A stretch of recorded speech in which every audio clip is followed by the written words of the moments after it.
Okay. So, first of all, your district, what are the demographics, how you would describe your district?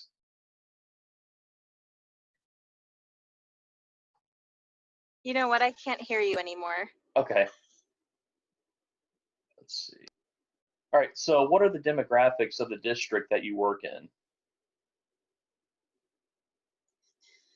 So right now, it's mostly African American. So I Okay. think we're probably, I would have to look specifically at our latest report card, but I think we're probably around 80 to 90% African American. And then we have a handful of um, Latino, Hispanic ethnicities, and then very, very small percentage of Caucasian. I want to say it's maybe 1 to 5%.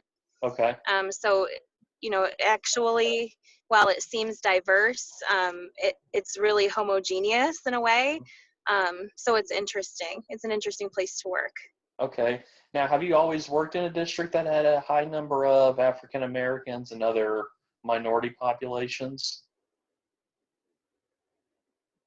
No, I've worked in much more balanced scenarios, and um, in my first job when I was a high school French teacher, I was in the middle of the state of Illinois in Peoria, Okay. and I worked at Limestone High School. Okay. Yeah, and it was pretty diverse. It wasn't that skewed in terms of having a high rate of just one race or ethnicity identified, but it was I would say probably more Caucasian than anything else, but there was a variety. Um, and then after that, I worked in rural districts, so out west in Illinois in Rock Falls at that Okay. high school. Oh, yeah. And I would say, well, that was, yeah, somewhat diverse, not really that much, but I think socioeconomically, there was just a really high poverty rate there. Um, and then I was a principal in a very small rural school Mm-hmm. in Creston, which is near DeKalb and Rochelle, Yep. Illinois. So out in the middle of basically nowhere, in a tiny little town, really great community, but not diverse. There was some diversity, but again, I think it was mostly like socioeconomic status that um, maybe would have garnered that diversity more so than race or ethnicity Mm-hmm. identification. Sure. All these places that you're mentioning, we know we drive right past them whenever we go up to Wisconsin. So this is really familiar, Yeah. especially with Sterling, Rock Falls, DeKalb, Rochelle, all those places. So it's Yes. kind of a small world sort of thing. So what drew you Yeah. to the city and working with more minority populations? Was it just, were you wanting to change? Were you wanting to challenge? What drew you to to that area? Well, it wasn't the minority population Mm-hmm. specifically that drew me there. It was more the challenge of the job itself. Mm-hmm. So in that district, there hadn't been any curriculum attended to for, I think, probably about 10 years at least. So they were kind of in need of some obvious standards alignment and updating materials and some program evaluation as well as instructional strategies. And so it was more the prospect of being able to have my hands always in the curriculum as opposed to being a principal and managing, the athletics and all of the discipline on top Mm-hmm. of the curriculum. So, it just happens to be in a community that is of a different ethnicity than me, Mm-hmm. which is fine. But I grew up in a variety of different places. So I've lived in some pretty diverse communities where I have not always been the majority. Right. So I understand, although I don't pretend to understand that I can understand the systemic discrimination that people face in that situation, but I do appreciate just humanity for itself. And so I think that I have some competencies, although I'm always trying to get better culturally Sure. speaking in terms So of just making connections with people. awesome. Now, do you hope to go back into administration or do you enjoy doing curriculum? Well, this is an administrative position. It's a Okay. director of curriculum, and this district that I work for right now, it's a district office position. Um, so I do work a 12-month contract, and I have Mhm. the administrative deliverables and contract like anywhere else. I do someday want to be a superintendent. Okay. So that's the goal, and I have my endorsement and my doctorate. So that's the goal, but that's down the road. I'm too young to do that Hmm. now. I always Right. say I don't want to stress myself out too young. It's one of those things, you'll know when you're ready. I'm starting my doctorate this summer and I'm not ready to leave the classroom yet. I still want to continue to lead and develop, but it's one of those things, when the time is right, you'll know it. Yeah. Yeah. Congratulations on starting that Oh, academic journey. yeah, I'm looking forward Yeah. to it. I know it's going to be a challenge, but I'm really, looking forward to the material and collaborating and networking and just kind of seeing where it takes me. So, Right. for someone who Right. is unfamiliar, how would you define the term equity? So if someone asks you, what is equity? How are you going to explain that to them? So I think that the conversation nationally about equity is maybe too abstract in terms of typically what we speak about with equity. So we talk about equity of access. So who has access to what? And in Illinois, especially when we talk about funding schools, there's an equity conversation wrapped into that as well. But I think when we talk about equity in instruction, we need to think about investigating our own personal biases as adults. And we really need to think about student voice. How do we ensure that every one of our students, our learners, is learning what we need them to learn, not just according to federal and state mandates, but paring it down to the learning outcome of the day. So we spend a lot of time in my current district talking about instructional strategies. Hmm. And I know that one thing that I really am trying to shift right now is the fact that we have a lot of whole group instruction, but the question is, how do you know that every single student is getting what they need in that scenario? So we're trying to, and I know this might sound to some people like a little bit behind the times, but I think that there are some things that we really just haven't been able to focus on there because we've been putting so many things together over the years. Um, and so I think it's okay for us to kind of forgive ourselves and take a step back and say, how do I really know that my students are learning the information that I need them to and becoming independent thinkers with that information? How are they able to make relevant connections to their own lives and their own communities and the world? And I think when we talk about equity, we need to talk about instructional strategies and student voice. And how do we ensure that everyone has an opportunity to demonstrate their thinking? So even thinking about how do we use our one-to-one devices? One-to-one is just a ratio of devices to students, but how is it that we ensure that those devices create collaboration instead of isolation? When the device is an endpoint of the network to the student, it cannot be the teacher. Hmm. So how does that device in 2020, 1/5 of the way through the 21st century, create collaboration and allow our children to model their thinking, even if that thinking elicits some type of misconception? And so to me, the equity conversation really needs to trickle down into the instructional practices, um, and really paying attention to how am I ensuring that I'm asking myself, what am I learning about my students' learning? And I know that answer about every single one of my children sitting in my classroom. Do you think that is kind of a generational gap between more of our older teachers compared to our newer ones, or is it just kind of a mix across the board?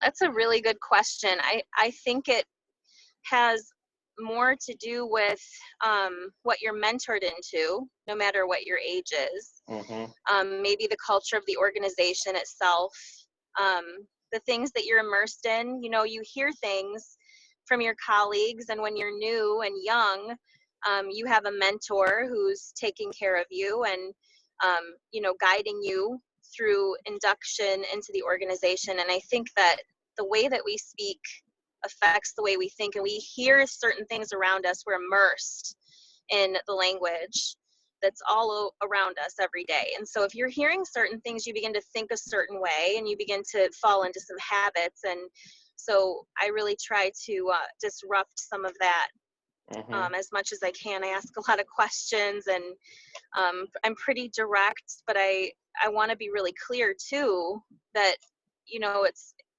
when we don't have ourselves in order and we don't have it clarified for ourselves what we're trying to do as an organization, it's the children whose pathways in their future are going to be, you know, I guess, shaped by that. So, you know, I think it just has to do with, you know, where you are and who you're around and how you think, because you can't help but fall into some of the same habits that your colleagues might be sharing with you, or the speech that you hear around you every day. So it's really more the teachers are a product of their environment. So if they come up in a place where there's a lot of collaboration, they're more apt to do this rather than a place where teachers are in more control, where they're less apt to kind of embrace different ideas.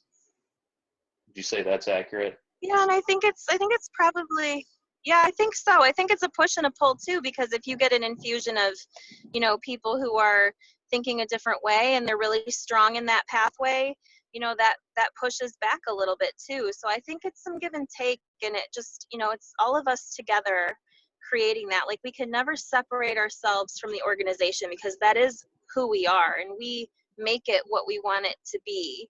And so I always say, like, we're the ones that have the power to make the changes, and we're the ones who have the power to essentially shape the futures of our children and the way that we want learning to look wherever we are. Okay. So do you think teachers are fearful to give up that control? What kind of how when we were in school, the teacher was at the front of the classroom and was in control of everything. Do you think teachers are fearful to kind of give up some of that control and be more facilitators of learning rather than the keeper of all information? I think some of them are, but I don't think we can, you know, make a full, you know, generalization, because not everybody is. But I always tell them to be afraid and do it anyway, because really, what's the worst thing that's going to happen to you? So maybe you have a lesson that doesn't go the way you want it to, and then you have an opportunity to reflect. And isn't that really the practice that we want embedded in our organization on a day-to-day basis? We want reflection, and we want to be lead learners ourselves. So, you know, I think some teachers are afraid, but I don't think everybody is. Sure. But even if you are, you need to be out of your comfort zone in order I to am live not life. afraid. So I love changing things up and new ideas, so I'm all for the new things.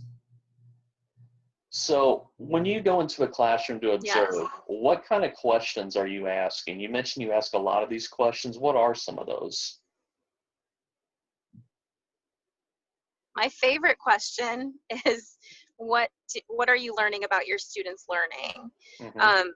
And then I do have, since we have so many administrators who conduct evaluations in our fairly small organization, I do create cohesive forms so that everybody's kind of watching for the same thing. And so things like check boxes, like what are we seeing in terms of instructional routines, and then asking certain questions like trying to pin down, like, what exactly are the students saying? What questions are they asking each other? What's the teacher facilitating? What are they asking? And so we have cohesive forms, but I'm really looking for the learners to be talking. I mean, if they're not speaking and they're not moving around and they're not engaging in the learning task as it hopefully aligns to the standard and the learning outcome for the day, then they're not the ones who are doing the learning. The teacher that lectures is the one who's learning the most. And so, you know, I just think that it is a mindset shift to an extent, but, you know, hopefully nationally, like our teacher prep programs are maybe trying to combat some of this. I know in Illinois, I don't know if this is national, but with EdTPA, all the recording that goes on, and like if you think about national board certification, Right. things have really changed even since I graduated with my teaching certificate. Sure. I know when I was going through my program from 2009 to 2013, it was a lot of collaborative learning, working in groups. And the district that I work in now is a very big Kagan learning district. So it's big on getting the kids out of their Okay. seats, moving around, formative assessments, and really relationship building to where they can talk about what they're learning and be able to process and teach others it. So it really works great. It's great to have the kids take control of what they're doing and the teacher's able to be more of a facilitator.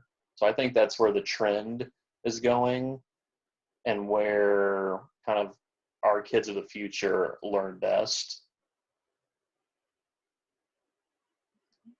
So I agree. I think it's a social thing. mm-hmm. We can't learn without communication, and we can't communicate any further than where we are without having an infusion of new thoughts and ideas and vocabulary. We need those Sure. things to think and to reflect. So I agree with you. That's Mm-hmm. pretty cool. So when you go into a classroom, you ask those questions, the teacher comes back and says, okay, what are some strategies I can use? What do you have in your cookbook that can help that teacher, better have an understanding of what their students are learning?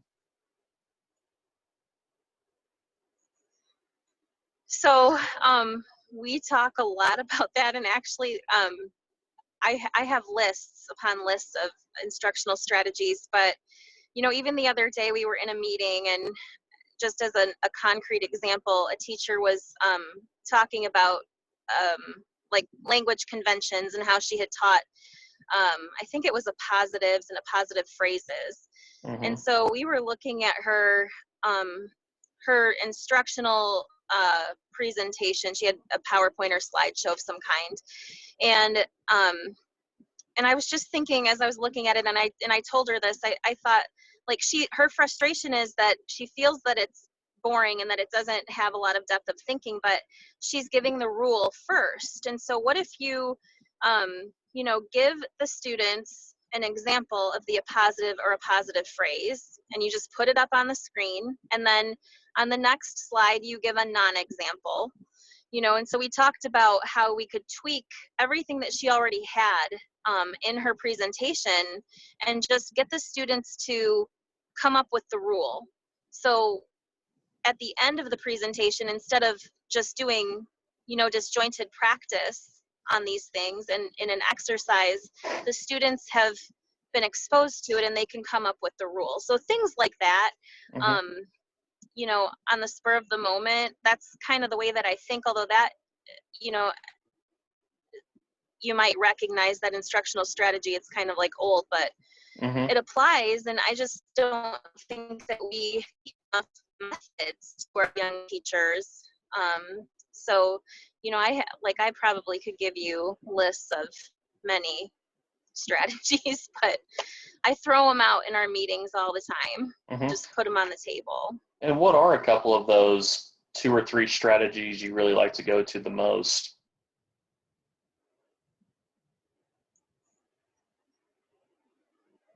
I really, the traditional think, pair, share routine. Absolutely. So recently we were talking about think, pair, share in a professional development session, and I was actually making the teachers use the routine in order to go through the session. So I was putting them through it so that they would become familiar with the process. And before we went in there, I had created a new component to the routine. So we were doing think, pair, write, share. So just taking those traditional items that you probably already have in your toolkit and revamping them to fit the 21st century environment. And I know that term 21st century is probably almost becoming outdated now in 2020. But things like that. So we were doing think, pair, write, share. Sure. And if you think about the opportunities within that in a one-to-one environment, there's a lot that can be done to model thinking, that launches off of that. So thinking about then instructional strategies that allow students to create an information graphic using something like PictoChart, or Mm-hmm. there's a great website called Verso app where you can pose a question as the teacher and the learner logs in, and they can respond, but nobody knows what their name is except the teacher. So even though you can see all of your classmates' responses, the teacher cannot see them, or the teacher can see them, but the classmates can't see your name. You can see everything, but I'm not explaining this very well at all. Like, only the Oh, you're teacher doing can great. see who the student is. Okay. So you can, then you can actually reply to each other on there. So it takes away the stress maybe of, a student who might not feel confident in expressing their thoughts, or who might have a new thought. So things that give us an opportunity to communicate and to explain our thinking that are safe. Mm-hmm. So if you kind of go back to that conversation about equity, how am I going to hear everybody's voice? I think things like reciprocal teaching, which if you're familiar with guided Oh, yeah. reading, reciprocal teaching, so guided reading sequences, guided anything, reciprocal teaching models are extremely effective small group routines. And that's something that we, would, I think, probably benefit from more training on in every organization almost annually. I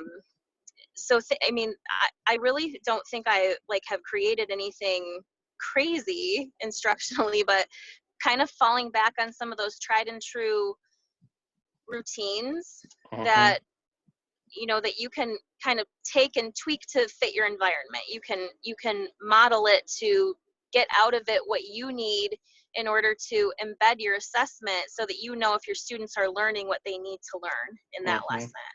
And with that, can you build on, say, a pre-assessment, mid-test, and post-assessment, just to kind of measure that growth and just use those instructional strategies as a way to enhance learning? Absolutely. Mm-hmm. Yeah, if you think about an SLO process, or if you think about an entire scope of a unit, you would definitely have a pre and a post, hopefully, right? and Sure. Oh, yeah. and maybe you would have a performance-based assessment Mm-hmm. as well. When we think about assessments, it's an interesting question that you're asking, because assessments are often aligned to standards, but they're not parallel with the types of tasks that we use. So we might have, projects, or we might have learning tasks that are hands-on, but then our assessment is paper. So we don't have unity between the way that we're learning and the way that we're assessing. And so those are all things that I enjoy thinking about, because I'm a little bit of a nerd.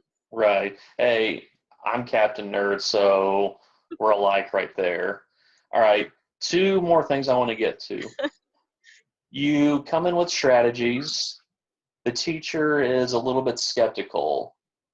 What kind of response do you give them? Do you kind of push back and say, hey, no, you need to do these? Or do you communicate and kind of find a balance? What do you do to those teachers that are a little bit skeptical to your feedback?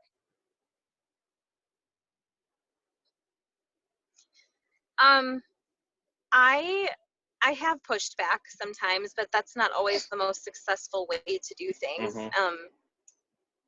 But I think that in general, I try to listen, and I often feel like I have the capability to give people what they need because of the position that I'm in.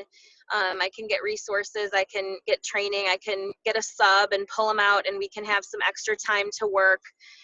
So whatever it takes, we'll do it. But um, at the end of the day, and it's funny that you're asking this because we just had a scenario like this recently, and I had Right. asked for commitment from the teachers in terms of like, you are going to commit to doing this. We walk away from this session because I've been asking you for a year and a half and we haven't done it yet. And so that's kind of like the pushback.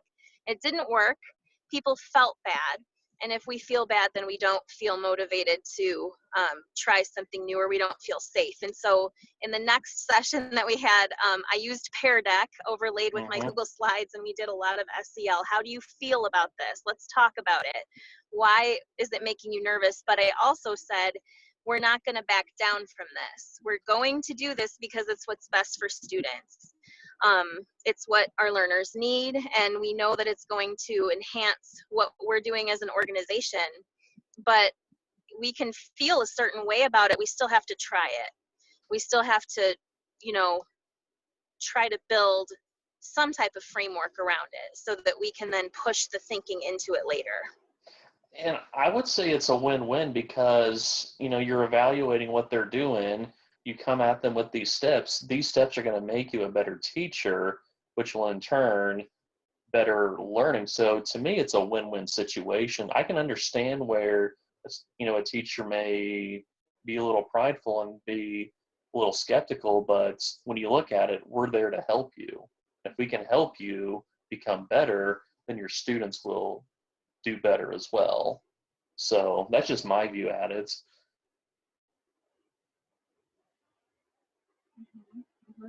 Yeah, I mean, we have to reflect. I don't always do things the right way, obviously, but Sure. we have to reflect and just be willing to learn, and it's okay. The thing is that sometimes it just feels a little public, and I think too that maybe that's okay. It's okay for me to show that I'm not perfect, and it's okay for me to have a public failing every now and then, Mm-hmm. and then to model how I reflect, and this is what we're going to do differently going forward. So I think it's a Sure. balance. Sure. Okay. The last thing I want to talk to you about. Okay. You mentioned that student voice. Okay. How can that impact future decision making in the future? By giving them voice, how can that impact them as they continue to advance? Mhm.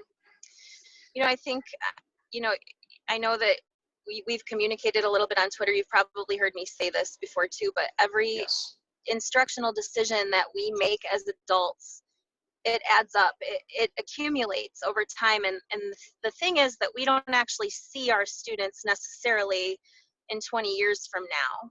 So they grow up and they make other decisions, and they've had access to opportunities. So you talk about the equity piece coming into the instruction. So I think that we have to really recognize that our children are born as full human beings, and they come to us even though they're babies sometimes, especially if you work in an elementary setting. Mm-hmm. They're full human beings with thoughts and dreams and hopes and desires and curiosities. So if we're able to hear their voices and tap into what makes them tick, that can be so powerful. But when we get so busy and so hung up on the minute to minute master schedule, and we need all that structure. So don't get me wrong, I'm not saying throw it all out, but we need the structure, but we also need the time. And sometimes I just think we need to build that time into our instruction to hear what our children are saying, to listen to them talk about a certain concept, and the language that we're giving them and the opportunities that we're giving them to speak to each other, it creates access to new social groups and layers of the economy. It's so important that they have these opportunities to practice academic thinking and academic conversation in the classroom, and that we model that for them too in our speech and our word usage. We just need to sometimes, and I'm probably shaped by some of the places that I've been because I've worked in some tough areas, but where I am now, I think our kids are just really, it's such a good community. Our kids are so well behaved. Everybody should come work there because it's really a great place. But we also struggle with the daily grind and just becoming busy and just not feeling like we as adults can stop what we're doing to allow some of those voices to emerge in the instruction. And ideally, you would hear what they're saying and you would understand their misconceptions, and now that becomes data that's qualitative, and it shouldn't surprise me what they know and don't know or the way they're thinking. It should actually verify my benchmark scores and whatever else I'm looking at in my data, but it should also drive my instruction. So now I should know what I need to do in my interventions to assist the student, and, et cetera. It goes on and on. Like, everything is so interconnected. And I think that, when we as adults impose a certain program onto our students, we forget that within the parameters of those curricular items that we're doing, they might have curiosities that they naturally want to pursue, and we should allow for that from time to time. I completely So agree. I don't know if that really explains it. No, Yeah. it completely does. And just, I know thinking about it would take a lot of time. What are a couple quick steps that we could take to get some of that voice in from our students? I think that we trudge through our textbooks a little too much Hmm. as a society. We think that, that state score and that, list of countries, like where they fall on whatever score internationally, we're paying too much attention to that. We need that, yes, but what about just carving out the time in your instructional day to let students delve into something and think deeply, giving them the space in your instruction to create or to model or to play with something new as they work through an idea. And I think, um, we don't do that enough. It would be such a simple step, but we're so worried about our pacing. Like, I have to get to this chapter by this date. And it doesn't matter what page of the textbook we're on. Of course, we can't, stay on chapter 1 for the whole school year. I understand that, and I'm not suggesting that, but I think that we should be taking more time to let the students explore a concept. And I think too often we're limiting that work because we're limited by time ourselves. But less worry about trudging through that textbook page by page and more concern about, are my students speaking academically? Are they engaging with each other? Are they displaying thinking? Are they having a chance to model what they're learning? Am I able to learn about my students' learning based on what I'm observing, or when I'm working with them side by side at a table? The classrooms that you walk into where you can't even for sure pick out the teacher right away, but there's so much engagement and hands-on and minds-on activity going on. Those are some of the most fun environments to learn in, and that's probably my bias. Absolutely. Hey, I love it. But I think, This, I think there's something to that. I, I Go ahead. completely agree. The data supports it. The feedback supports it. This is the way that we're trending. Okay, is more hands-on, conversational learning. Okay, and I am all for it. I support everything you do. This was a fantastic conversation. I genuinely appreciate you being a part of this. Thank you. I really appreciate the work that you're doing, and I enjoy watching you unveil all your new projects over time. So Yes, I'm really appreciative of the chance to speak to you. absolutely. More coming. Going to have a YouTube channel coming out, a resources page. So a lot of great things are coming a part of this. I'd love to have you write a guest column at some point in the very near future, and continue to collaborate. This is a lot of fun. Yes, thank you. I would love to do that. Yeah. Absolutely. All right. Well, you have a great night. Okay. Thanks. You too. Yeah. Thank you.